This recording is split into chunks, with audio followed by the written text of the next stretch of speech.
Is there a topic anybody want to discuss or undiscuss or whatever? How about hotel room QRP? Hotel Coop. Oh, well, I don't know about QRP, but I got one for you. I was one of our early DXpeditions to Jordan, JY, and this was back when I had my trusty TS 930, and we were lugging our radios, and we got to the hotel room that night in Naman, and of course we were anxious to get on the air right away. We were operating from basically a sports stadium. The next day we are going to be setting up the station for the contest, the CQ Worldwide contest, but we wanted to get on right away. So Dick Norton N6AA had brought a big spool of wire just to use for beverages or whatever else we were going to do. So I grabbed a big hunk of it and balled up the end of it and shoved it in the back of the coax outlet for the radio. And I want to drop it out the window. I said, well, I need some sort of weight. So I found some soap in the bathroom, and I wrapped the soap around it and tossed it out. And unfortunately, the soap came loose and hit somebody's car. So I said, hey, Dick, you don't need your soap, do you? So I had his soap. This time it held, and turned the thing on and started working all sorts of deep Russians and Kazakhstan and everything else on CW. It was really, really fun.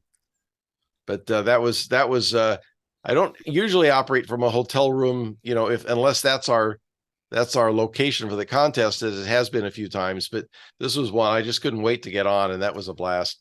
Can you guys see my picture there? Yeah, we'll see a radio back there. This is my little 817, which I've had for 25 years or so. Mm-hmm. Yeah. And over there is my mag loop. Ah. Yeah.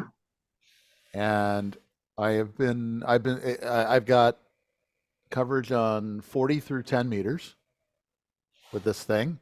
Combination of FT8 and CW. I did the SST the other night, slow speed contest, and I plan on doing the CWT tonight at 10 o'clock. And I've now been here for, let me think, 9 days in Arkansas, EM34, and I have confirmed as of right now 38 states. Oh. Hey, Nice. Scott. Hey, Scott, this is Gene. Yeah. Yeah, how you been? Any luck with SSB on 10 meters? I'm running 5 watts. I don't even bother. Okay. There's really just no point. Yeah. I mean, the antenna's inside the hotel room. Oh, yeah. Okay. All right, thanks. 10. I mean, I've been on 10 a little bit. 10 hasn't been terribly great. But 20. Yeah. I mean, I've worked a bunch of Europeans. What brand loop is that? What kind of a loop antenna is that? This is an alpha loop that I picked up secondhand about 5 years ago. It's traveled all over the world. I've got one still in a box. They work really well. I mean, I've got two or three compact loop antennas, and it's not quite a dipole, but it works inside a hotel room. I mean, I can work on 30 meters and 40 meters inside a hotel. Now, do you have to keep retuning it as you change frequency? If you're within 10 kilohertz, no. That's when you turn the dial, you turn the tuner. Yeah. Well, actually, you just walk over to the antenna and you adjust the capacitor. So, I mean, basically and the nice thing about it is that with, the fact that the antenna is a tuned antenna, you're not really losing a whole lot. It's actually a proper match on whatever frequency you're using. Okay. And I assume that the power, what's the power limit on the antenna? About 10 watts. Okay. So that's a good match with the 817. It's a really good match for it. Yeah. And I mean, before there was an FT8, I used to do this and try to work. I'd work CW, and if I was gone for a week, I made 5 contacts. I was doing well. I used to do a similar thing with the hot water 8, but that was many years ago. If you remember what a hot water 8 is. I owned one. I used to own one. Ah, I had a hot water 9 too. ah, So I guess this is HOTA, huh? Hotels on the Air. You know, or like the Hungarian version of Horota. I guess that would actually be Hotel Romeo. I was thinking like, you know, Hungarian words that start Yeah. HR, but it could also Like be a pre Hrvatsky, or Hrabaski Croatian. or Al Hrabaski. Those. So but this is my last night in EM34 though. So I don't, and I was thinking, boy, wouldn't that be cool if I managed to do a worked all states Yeah. while I was working here just in the evenings. So I guess you should sign /R. No, Or well, over. well, no, because I mean, you got to be within what 50 miles. Yeah. So tomorrow I'm going to be back in Little Rock on the way home, and that's more than 50 miles from here. Dave's putting something together. Oh, Dave's either getting ready to shoot us with a silencer or he's got an antenna for us. It's a was super gonna say- antenna. That looks like a super antenna. It's MP1 coil. Yeah, and this is what I use when I used to go out to the picnic table at lunch and do daytime DX on 20 with my 817 and run single sideband and make voice contacts with people in Europe. You know, That was back when the bands were open during the last solar cycle. So I have two of those. Have you compared it to a loop? Because I've used one side by side with a loop, and the loop just it kicks everything's butt that I can Well, see. I don't know. I've not compared this to a loop, but I will say that it really needs radials, right? It If you does don't put need the- radials, yes. Yeah. If you don't put the radials on there, why you lose several S units. So Yeah, but absolutely. it's been a really nice antenna for portable operation like that. But now on my fifth wheel, I have a super antenna that's mounted on the ladder on the fifth wheel. Not a super antenna. I'm sorry, an Eagle One. Huh. Right, an Eagle One, which is a 33-foot vertical. Ooh, yeah. And then I use the radials from the super antenna to give me tuned radials to use with the Eagle One. Hey, Dave. Hang on. Hey, Dan's got his hand up with all I'm things. sorry. Dan, go ahead. Take the floor. What do you got? Two things I put in chat, not only everything I have to tell you about these glasses, but a different entry about something FEMA released today. The title is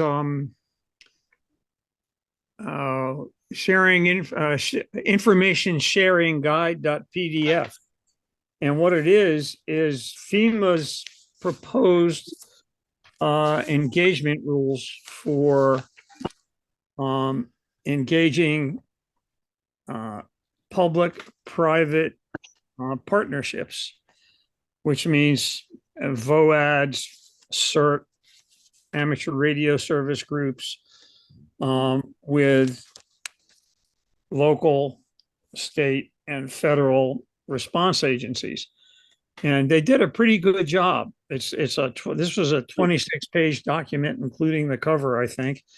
And it worked in the simplest explanation of a sample for evaluating the nature of the information and how to classify it as to whether it's, should be in the public domain or for known good guys only, or just individuals or specific groups.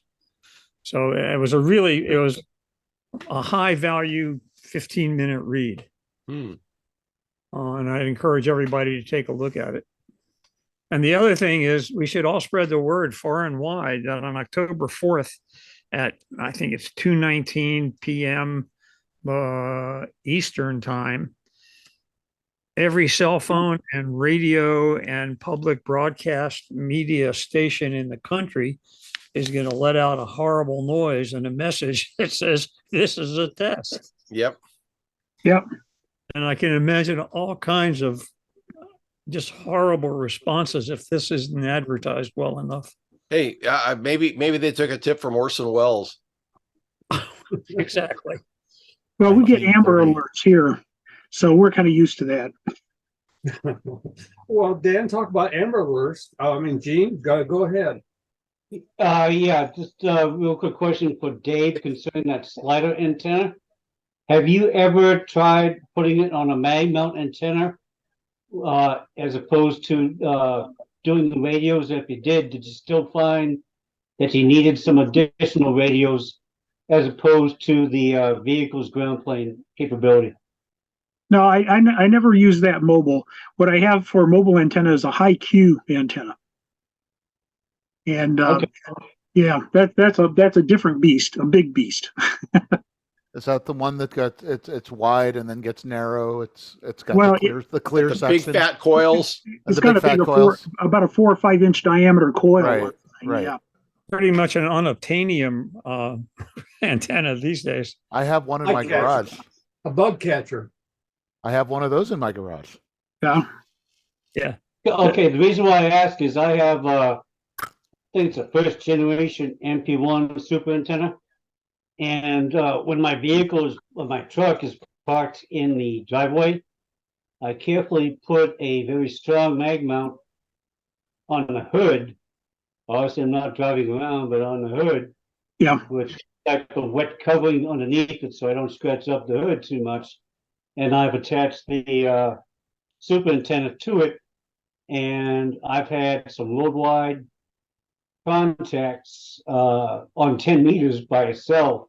I haven't tried anywhere on any other band, but 10 meters definitely I've had some great success.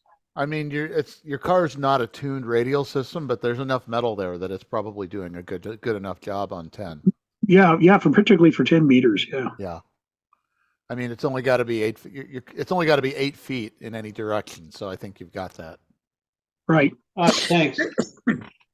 Well, I if you look on the background picture I have here, I have a little T-frame that attaches to the bars of the luggage carrier on the Forerunner, and on that mounts a Yaesu GS1000 rotator, and on that mounts whatever VHF, UHF band stuff I may need. So that happens to be set up for 10 gigahertz right now, but I've had 10 bands up there on the actually 9 plus 6 meters on the nose hitch.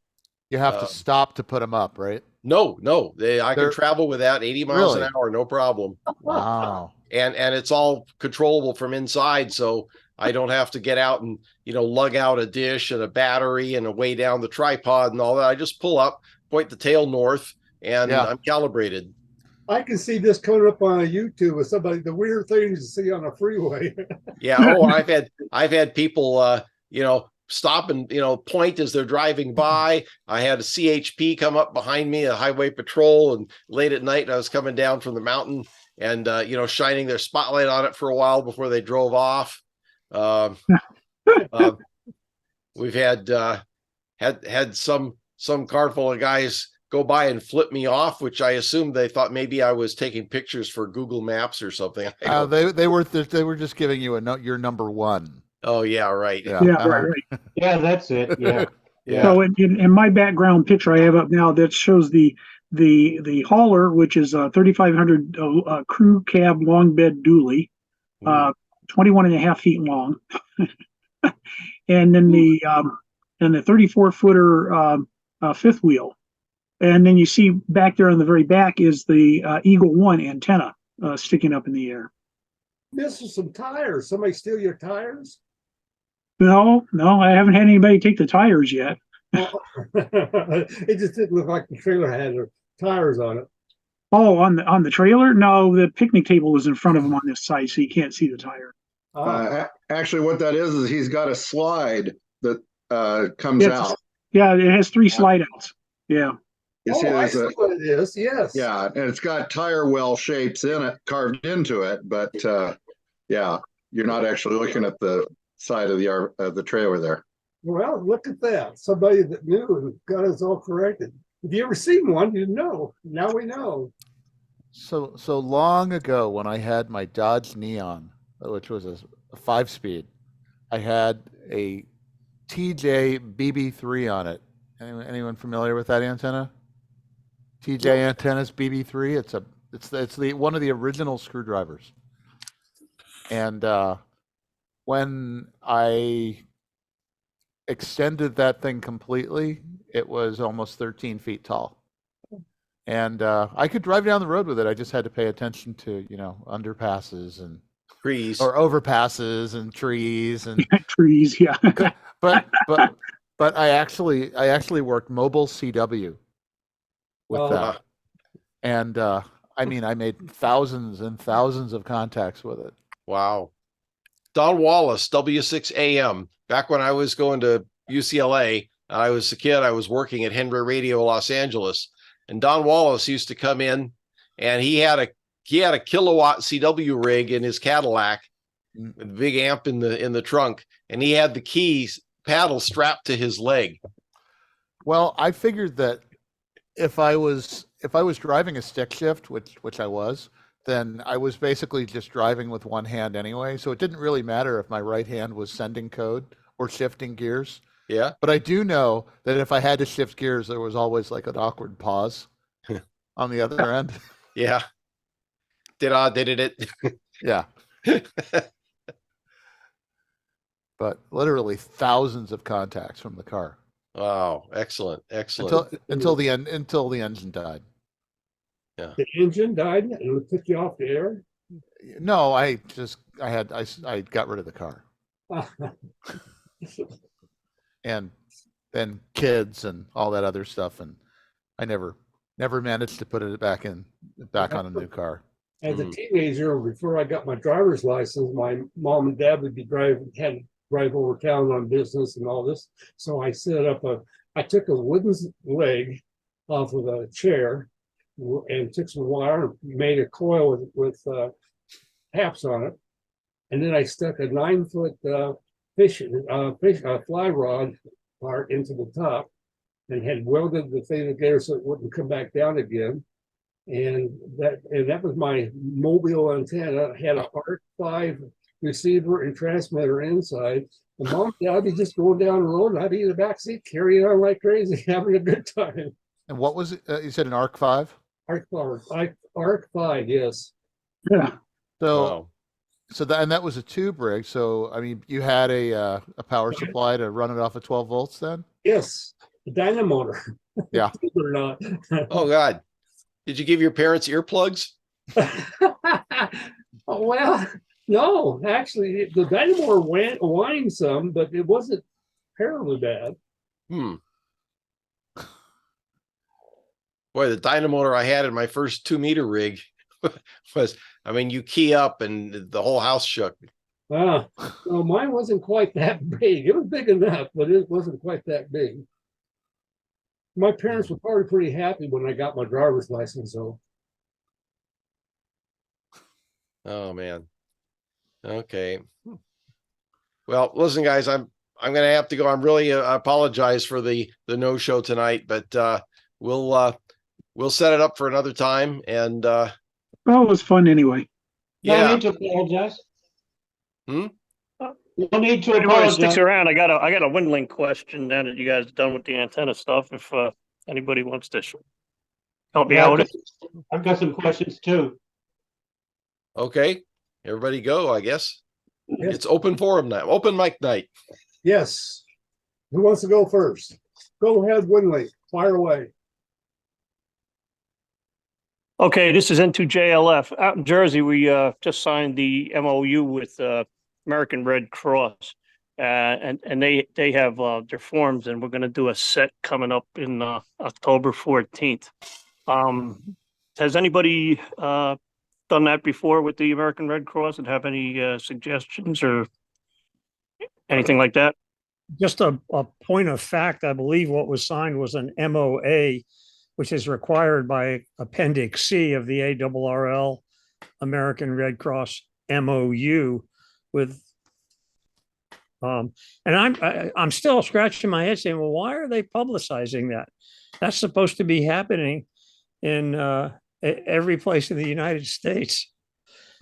I guess they they found a place where they paid attention to the MOU and signed a memoranda of agreement with, local Red Cross, which I think you- it's basically saying, look, everybody, the ice has been broken. Go ahead and do it.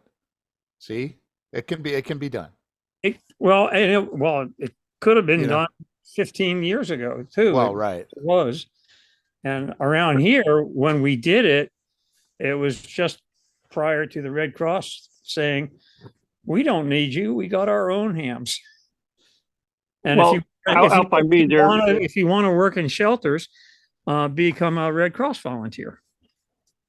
Well, there's nothing wrong with that, but requiring it, how do I say it? The Red Cross, there's probably more different functionality and attitudes in Red Cross regions, chapters, and local disaster service managers than there is in the amateur radio service. Okay, so I just want to reestablish my question. So yeah, basically we're just agreeing because Aries has been dead for a while. We're trying to rekindle it, and I brought in all the RATPAC stuff and all the training, and brought in Winlink, and they're interested in all this, but they never really practice it. So now we're practicing it. So I was just wondering, people were worrying about transmitting the forms over HF because of the timing, the amount of information you're transmitting on a form. Is there any suggestions? Do you guys crunch the form, or I forget what the term I'm looking for? Compress the form and send it, or how do you guys do it, or do you guys have any problems? Over. The protocol is already compressed. And what amalgamating the information from forms is what the 2023 shakeout exercise is.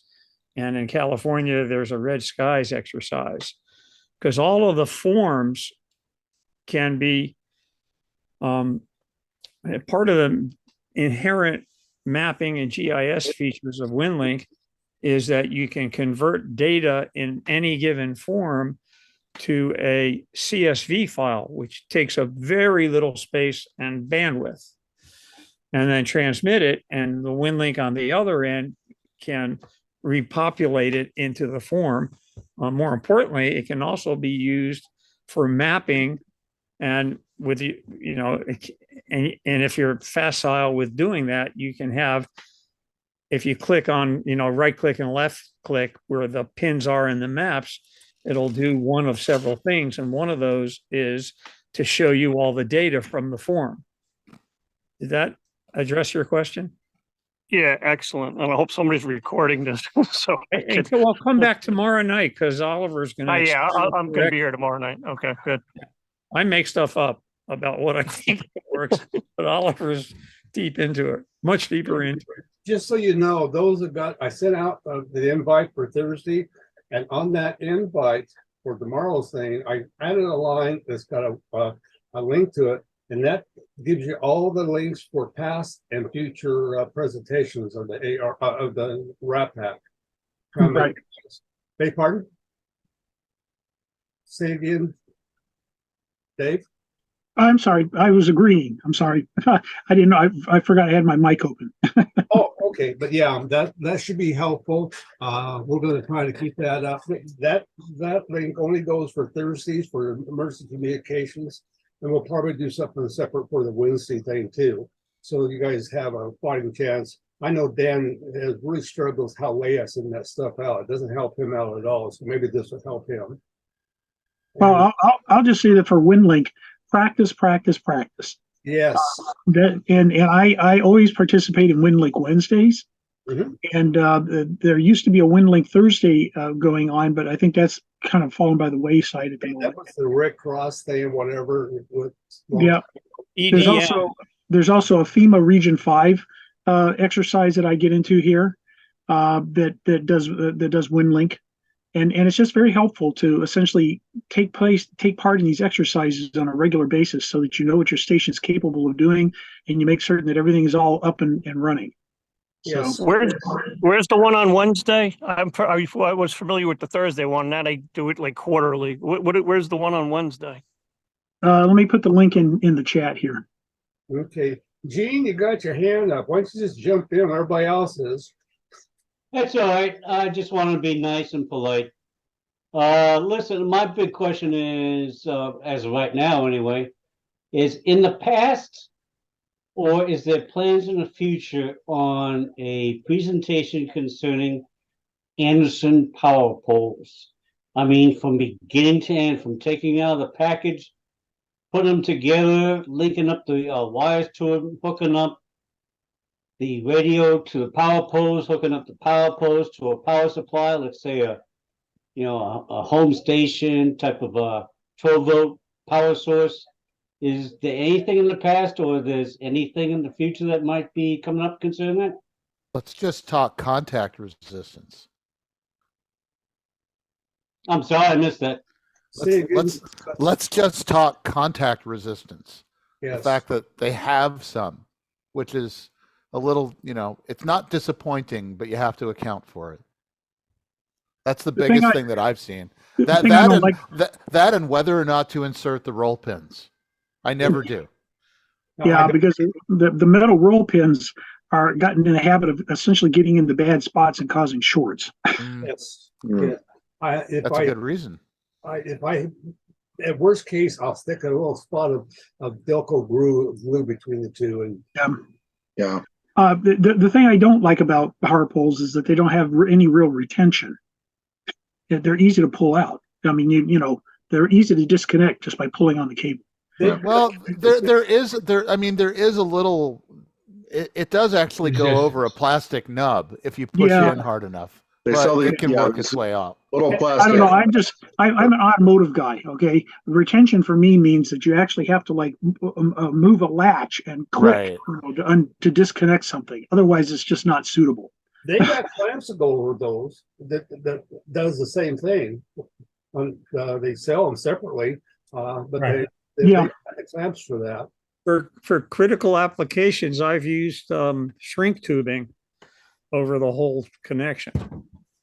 I have this is what I use for my rotor connector, and it's actually 8 power poles in a shell, which has a clip. So yeah, you can do it. You just have to have some kind of an outside case or something in order to get them to do them.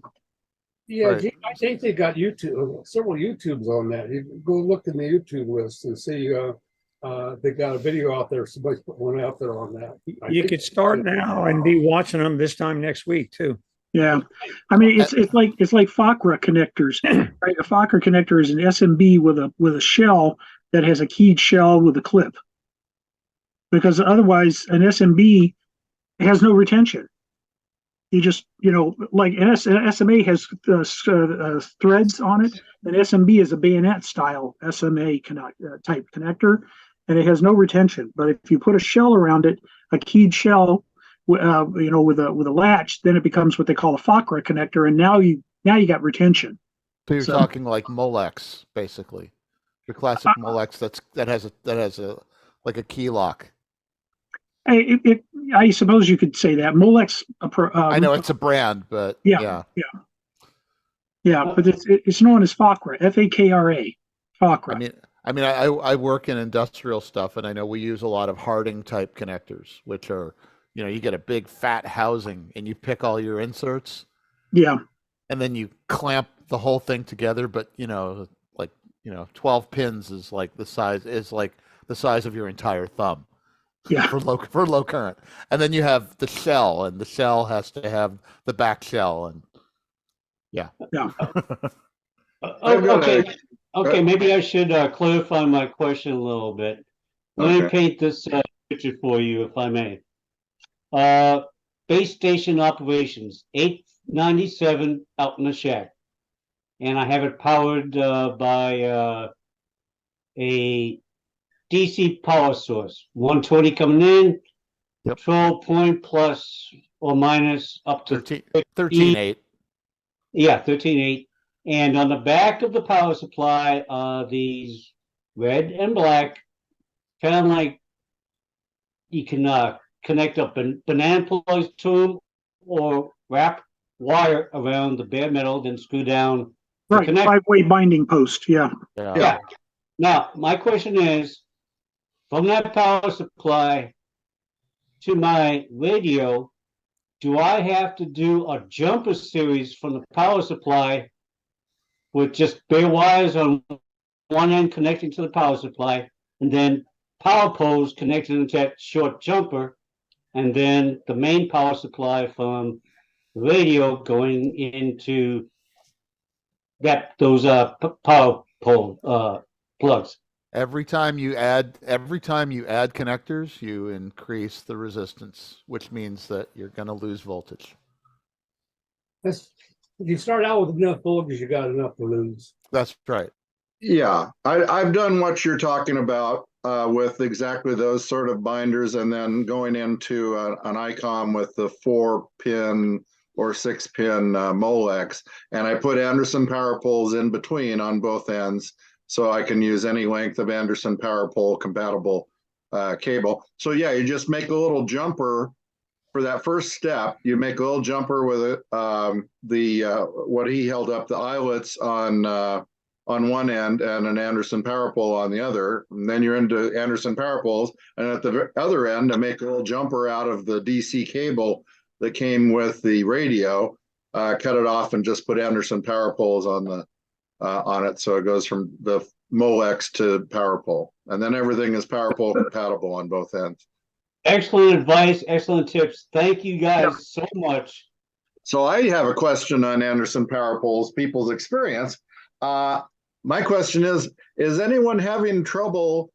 I have I think it's the West Mountain crimper, and I've crimped a lot of power poles, and I do fine with the 15 and 30 amp metal inserts, but 45 almost always, and I only use the 45 when I'm working with like 10 gauge or wire, I think is what it requires, the 45 for the diameter. But they're jamming every time now. That's the problem. 10 gauge is too big. I think 45 is 12 gauge. Is it? Yeah, so the other thing too I found out is that there's two different kinds of Anderson power pole pins. And there's one set of pins that I got my hands on that won't work at all in the stupid West Mountain radio crimper. It just folds them up. And so I ended up essentially throwing those things out. So you have to be careful and make certain that you get the right pins that work well in the crimper. Okay. So the ones that I'm having trouble with, I got in a bundle, I think from PowerWorks, and they're open. They form kind of a square U shape. Yeah, those don't work. Okay. I ended up having to throw them out because yeah. I may be getting somewhere now with my problem. Thank you. This has been a pretty good meeting so far. Nobody's had or saying. I want to say that I actually bought a crimper separately that was supposedly designed for 15, 30, and 45, and I've actually had good luck with it. And one question that I have is, there are real Anderson power poles and there are fake Anderson power poles. Stay away from the fakes. Yeah. You say you add a lot of grief. How can you tell the difference? That's the question. Well, source for one thing. I mean, I've seen ones on Amazon or eBay that are clearly fake. They don't make any pretense that they're authentic. But if you're buying from a reputable place like PowerWorks or HRO and it says Anderson power poles, I think you got a pretty good chance that they're authentic. Yeah, it's the cheap stuff is tempting, but it's just headaches. Yeah. I don't know if you can see that, but this is that one with an open Yeah. channel on it. Yeah. They don't work. Well, I agree. They don't work in the normal way. You can. There's other. Yeah, I actually, those actually work for me. Do they? Yeah. And you have the West crimper I Mountain got. crimper? I do not. I don't remember what I have, but I know it's not a West Mountain. Okay, yeah, I have the West Mountain Crimper. It's designed for the three different levels, but the 45's jam. I have some of those, and I had to use a whole different crimper. It wasn't designed for that particular deal, but it worked. I just went to my drawer, see what I had for crimpers, and I found one, and it worked fine. Yeah. The one, like you said, the one that is supposed to work with the holes didn't work with that. Yeah. No, helpful. Thank you. I actually found. I actually found it. Okay, I picked up the crimper that I got was some. It's called a Dandelion, and I picked it up on Amazon 3 years ago. Want to share your desktop? I can, if I'm able. Just put the URL in chat. That'll work do too. that too. Let me do that. But again, your mileage may vary, of course. Your mileage will vary. Yes, but I've had good luck with it. Now these are the ones that work. Uh-huh. Yeah. They have a circular, yeah. Right. They're And closed. yeah, that's what the 15s I and don't think 30s. I don't think look they like. make that for 45 amps. Ah, well, that's the issue. Yeah, those that looked like a 15 or a 30. I can't tell on the screen. Well, this West Mountain radio has dies for 15, 30, and 45 on here. In theory, it's supposed to work, but yeah. Yeah, I've had no problem with my dies for working with things that he's got with 45. But 10, I said, I always want to use 10 gauge with 45, and that always causes problems. Yeah, and it's. I mean, some of the wire I have is 10 gauge. I'm about to use it, and in effect, some of it came with radios. Anderson Parapole has larger dies for the crimps, for the crimper, for the 10 gauge. Uh-huh. Yeah, you're going to do a lot with those things. You're going to have an investment, but they're once you get, I use them on everything. I mean, they really save me a lot of trouble in the in run. And All right, here we go. I found it. Go ahead. And Found the. there we go. All right, it's out there. Let's take a look at this. Okay. Yeah, that looks similar to a Dandelion. That's interesting. Like a Dandelion. Ha ha ha ha. Yeah. Yeah. Yeah. Has a certain resemblance to the West Mountain one. Different color handle, of course, but of course it would resemble it because it's a crimper and it's designed to do the same thing. So you say that works well with the 45? I haven't had any problem with it. Uh-huh. The times I've tried it. you can buy 2 1/4 of them for a West Mountain one. Yeah. Just about. Yeah. I bought my West Mountain over a decade ago though. So I mean it was about $45 then. I don't know what it is now. So Anderson makes these little coupler pins, that's supposed to hold the two halves of the plug together so they don't. Yeah. The problem is that if one of them is mounted in a chassis, it almost never fits because you can't get it on the chassis end. So, I got a little bag of these things, but I find very seldom I can make any use of them. Hey guys, I don't plan to put this on YouTube. So if you want me to send a copy of this video tonight, that's the value to you. Put your email address in the chat, and I will just send you. I'll send you a copy. If you have a heat gun and some 3/4 inch and 1 inch heat shrink tubing, power pole come apart issues go away. Oh, heat shrink them together for a permanent installation. Yes, obviously. Yeah. Well, no, that's not true. I actually cut them off. I've found that in this hobby, nothing is a permanent installation. Exactly. Actually, my problem is everything is temporary. Yeah, exactly. It's like you put on the spur of the moment, say, "Well, I'll go back and make it better later," and then Everything is field expedient. Even right, and then And I then ha- the corollary to that is that the moment you decide something is permanent, the next day you'll think of something that needs to be changed with it. So I've had a temporary 2-meter antenna on my roof for the last 7 years. yep. It was a homemade quarter wave. Have any of you ever looked in the back panel at a broadcast station? Where they've got all these patch panels and all this stuff. And you look behind that, this is nothing but temporary mid-air splices, capacitor here and a resistor there. They don't have time to do it permanently because they're on the air stuff, especially the 24-hour station. And why you look back there, and, oh my God. Yeah. Well, it's still working. It's like looking in a networking closet in an IT facility. Yeah. I mean, that's just chasing cables, and you get a cable chaser, you dual cable, it's a mess.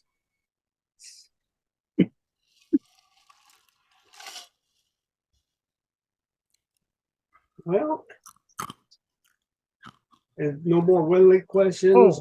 One more thing. In a message that Oliver sent out today, he pointed out, and I don't think this was true last week, that you can get the registered trademark e-letter from the Winlink catalog. E-letter? Yeah, the league puts out an e-letter once a week for emergency communications stuff. Oh, the Aries letter, they call it. Yeah, I try to avoid the use of that acronym. But you can now download it from Winlink's catalog. Interesting.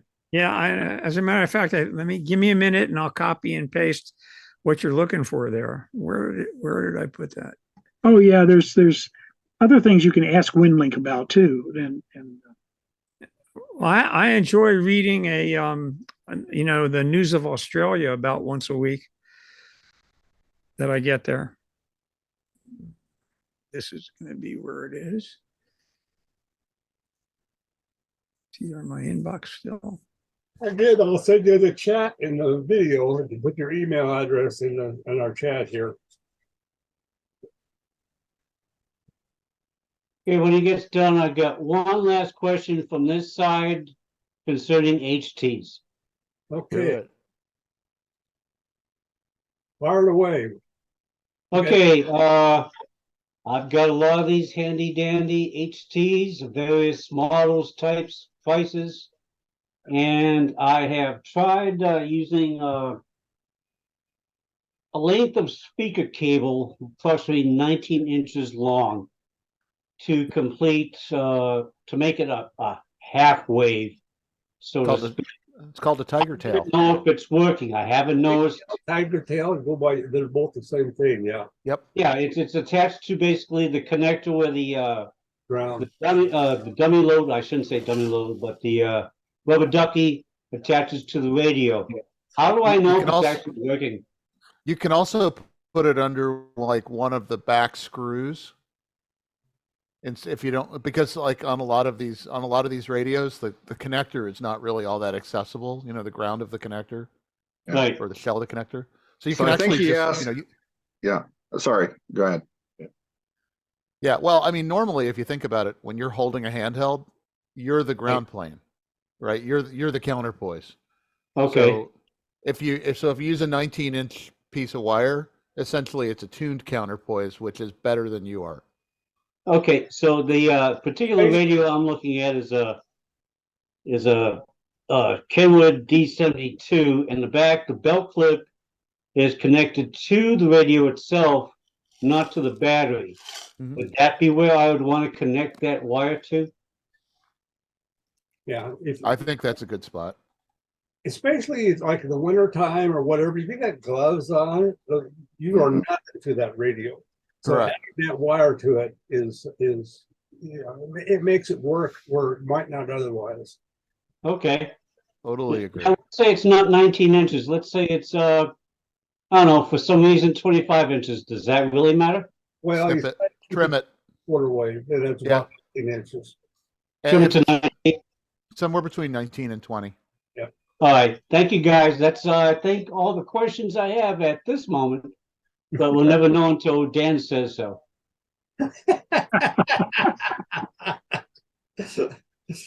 Oh, geez. Well, we got some other guys being awful quiet here. Sarah, you're being quiet. KM6SMV. She's gone off to do something. Good night, everybody. I'll see y'all tomorrow. Okay, Barry. Thanks for joining us tonight. No problem. I'm sorry I missed the planning session last night, but for everybody that's listening, my local Yeah, it was cooperate. a good session. We got a lot done and a lot more to do. Okay, talk to you later. Bye. Take care, Barry. All right. I love it. Yeah, we usually try to have a backup presentation. And if we got, enough time to throw it together real quick, we'll do it. But we got this information about this presentation 5 minutes after the presentation was supposed to start. Kind of hard to get the other one going. Well, I like this format tonight. It was pretty much a free for all, good advice given out by all, some good questions, issues. I liked it. Yep. We I need to appreciate- have maybe a newbie night. With newbies could be all ages. It could be, and people who they're trying something different, something new. I'm sitting here playing with this R finder. It's new to me. Excellent idea. Beg pardon? I totally support that. Yeah. So maybe we can work that out. We've got a lot of very talented people, a lot more talented than me, that can work all this stuff out. And Scott, I appreciate you joining us tonight.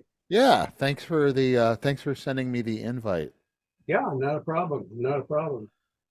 I always like a technical discussion, and it was I can't remember the name of the guy at Chrysler when I was putting that first install together, but he was a ham at Chrysler, and he gave me a lot of really, really good hints with regard to how to do a proper mobile installation. Mhm. So now with all the electric cars out there, obviously we've moved on to the next phase of, all this RFI.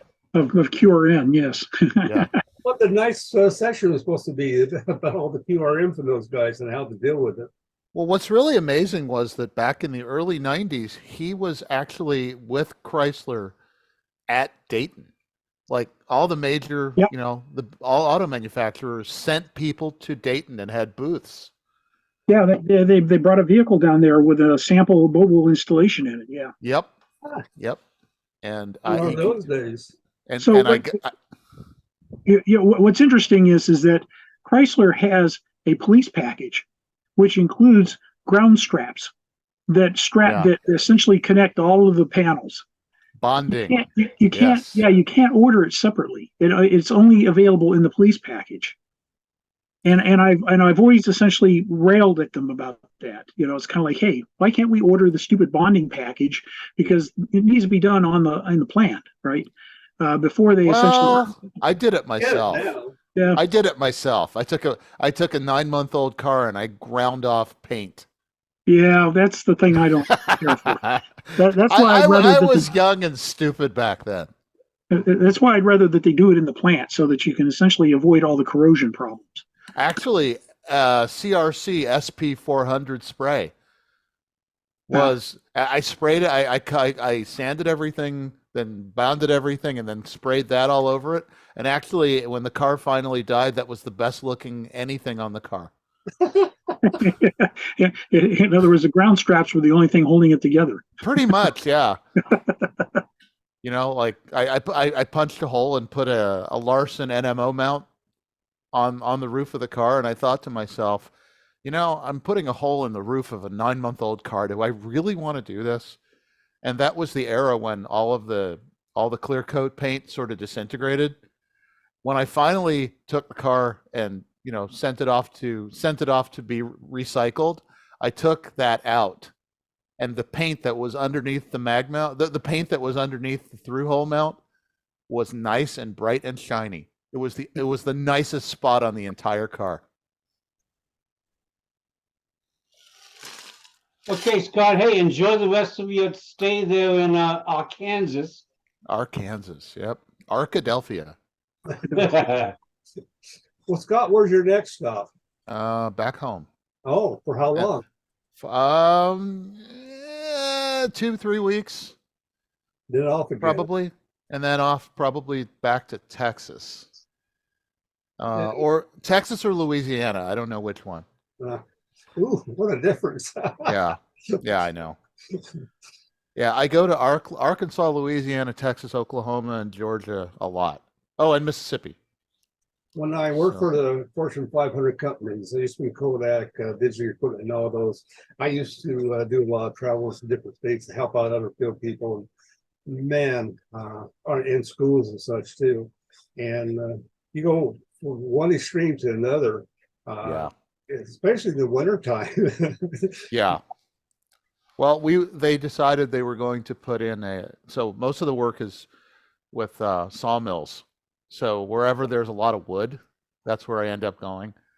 So East Texas, we were there from the first through the third week of August, and up at the equipment it was 113. Yeah. Yeah, with humidity. So you work 15 minutes and you take a 30-minute break.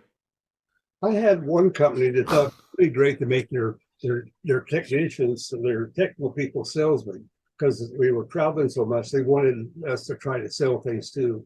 And they put us all in they leased an airplane, an airliner, flew us all down to this town in Texas. And I really don't know where it was.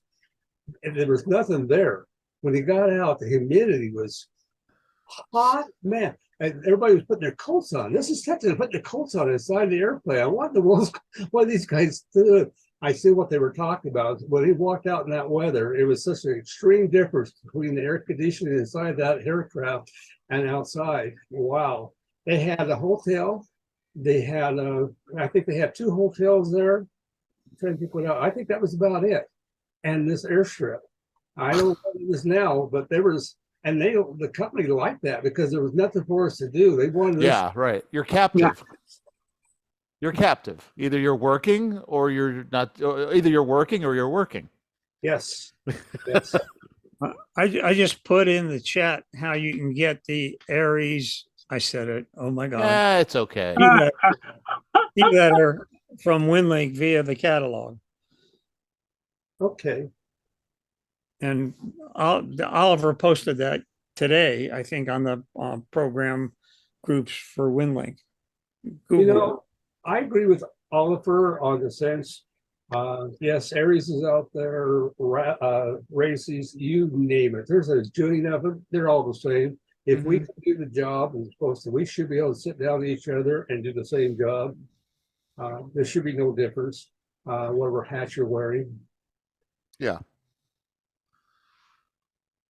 Well, again, I think having a mindset of the amateur radio service as a holistic entity rather than being represented exclusively by a corporate entity that has fiduciary interests in claiming something about emergency communications, which I think many of us believe we've never seen and never will see, other than some decent basic training. If I understood all those fake words, it's pretty well describing the ARRL right now. They've become a commercial company, and unfortunately, and their big thing right now is the dollar signs, and it's pretty discouraging. And I'm an SM. I'm not supposed to talk like this. Yeah, you can. Okay, so the entire government outlook for emergency response is it's all magic money. So you do what you got to do. In other words, it's a completely different mindset than the league has. Oh, yeah. And to try to make a profit from it, or in this latest board meeting where they passed a resolution to up their advertising about their registered trademark and emphasize recruiting more with it. It started with whereas 50% of our new members are attracted because of emergency communications, and then it just That goes that's from there actually off true. the end of the flat Earth.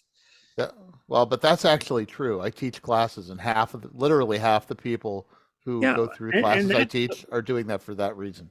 Well, let me rephrase that.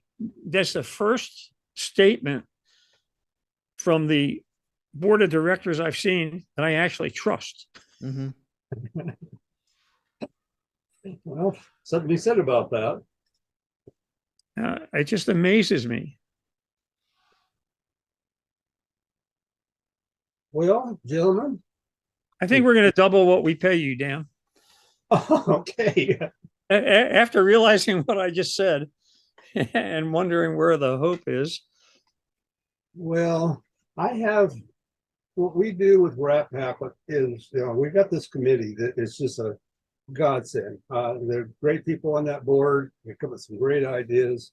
Some of them are past vice directors of the league. Some of them are SMs like me, and there's others that are other SMs. And we've got some people that are a part of AMZAC. There's some heavy hitters in there. They come with some really good stuff. And yet we try to please everybody, but trust me, you're not going to get it done. There's always somebody out there who's going to complain. Hey, that's me. You're serving a valuable function. Well, we're trying to, and the more input we get to help us guide us, like here a while back, I had we had a missing night on Thursday. I says, I want to use that night. And so we did that night, I think Dan remembers this, to find out what they want in the emergency communications world. What are we not giving them? And to my big surprise, and I mean, it was a big surprise to me, it was Winlink. And I thought there was so much Winlink out there now that they wanted me more. So we put a series of Winlink. Tomorrow night's the last of that series of Winlink stuff out there. And it was good because I haven't really thought before, but there's been a lot of changes with the mapping and everything they're doing now. Who are you referring to? Was that the league or another body? For what? You said what they wanted was Winlink. Who's the they? Oh, you were on that meeting. The people. Yeah, the people and RATPAC. Right. And you put out a thing, Okay. folks here in California need to be there now if you wanted to tell what you want. And that worked out really well. I expect I'll do that more often. Make sure we're on track what people need. Well, I've got a story that's not a story because it's true. You know about the Cal OES re-grant that was supposed to provide a shares Winlink station for each of the 58 counties? Yeah, I know about it. Stanislaus counties, I think they had that training this week. I'll have to call Lucian. He said it's a 2-hour Zoom training in which they're going to have to learn to use a code in, I forget the model number, commercial radio and Winlink. And fortunately, these guys know Winlink quite well. So they just have to get up to speed on the Codan radio, which apparently is going to go in the rack in the county dispatch office. And then there'll just be a jumper into the registered trademark room they have in county OES. There's more to go with something that the agencies will understand and go with. They don't know A to Z or anything about radio, so they get something that they think is really a great radio, and it'll have the same thing, so they all have the same problems. And then as the hands get interfaced into it, we get to have the same problems with them. 2018 Hamvention, there was a FEMA, I don't know what it was. It was an FCC symposium where the guy interviewed, I think there were 11 or 12 representatives of federal agencies. And the question was, what do you want from the amateur radio service? And every single one of them, including the guy who was, the Mars person at the time, said Winlink Express, because it's the lingua franca of emergency communications. Yeah. Something they all understand, everybody's on the same page, and they don't have to decrypt or have somebody read them something and explain to them what the other guy is saying. It's beautiful. And ARSF is just going way out of their way to accommodate forms, which is, how do I say it? Real emergency managers are bureaucrats who've got a job to do. And that job relies on forms, especially if it has anything to do with emergency management, because that in the state of California is, lockstep with ICS, even with the CSTI additional burdens that the state imposes. And it's also the ICS forms. I think that's what Oliver's topic is for tomorrow. Yep, it is. Are critical, and they're being handed them on a silver platter. But the problem is, that you're not going to take an OES, a county OES employee, and have the ability to train them to the level of a fully competent Winlink operator. So they need the volunteers that are right there, next door and down the block and across the road and on the other side of town. This is something that should have been done years and years ago, but we stumbled onto it through a sequence of events that happened with Winlink. But for years and years, amateur radio used every mode in the world, and it worked, and it still works. It's our backup. When nothing else is working, this other stuff does. But having a written form, or even it's on the screen of their computer, that they understand, just says volumes. They don't have to decode or feel like a dummy or anything else. They get handed to them what they need in their job, and they're familiar with it. I wish they had done that years ago. Of course, that wasn't, I'm not going to mention counties or names, but there is a county in which they need to maintain a certain amount of documented exercises. They all do. For recurring grant funding purposes. Mm-hmm. And they use web EOC. Mm-hmm. And so what they do is and it's all just standard ICS stuff, apparently. But they have folks that transmit a line number and then the input on the form via sideband or FM or any mode you want. And then inside that, it's a department EOC. They're just entering it into web OES. Mm-hmm. Well, and I know that ARSF was looking at trying to get in touch with, because there's a freely available version of an API for web OES as it was before it was sold the last time to another company, and it's just a big corporate deal. They still have an API. It's just a question of, were we getting enough volunteer programming resources that can get on it and just sort of integrate that into Winlink. They're doing wonderful stuff right now as it is, and it's all volunteer. So you just got to get in line and wait. But meanwhile, with everything they've showed us the last 2 years, Winlink Express is a godsend if you're in a incident management environment and you need to know what's happening out in the field right now, and you need to be able to represent it graphically, and you need a way to make it available to your JIC or PIOs. One of the problems I see here in Idaho, and we're slowly thanks to some of the people here, the hams primarily, but the the OEM, they practice. They go down there and they do all their different things, and everybody wears everybody's got a badge, and But I asked them I says, who are you going to get your information from? What do you mean? I says, you got all this equipment here, you got all these people, and they exercise, and they know exactly what to do. But say Salmon, Idaho has a major incident. Who are you going to talk to? If you don't have your contacts in the field, and they're slowly starting to fill that out. Go ahead, Dan. Yeah, I just remembered another thing we want to spread around. The Region 9 liaison for Army Mars came to our all hands Zoom meeting last Sunday, and said they're doing the ComX thing again, where any amateur radio group that has an SET between October 1 and October 31st. And then he said, but that's a squishy timeline because we can be in a little bit in November and a little bit in September.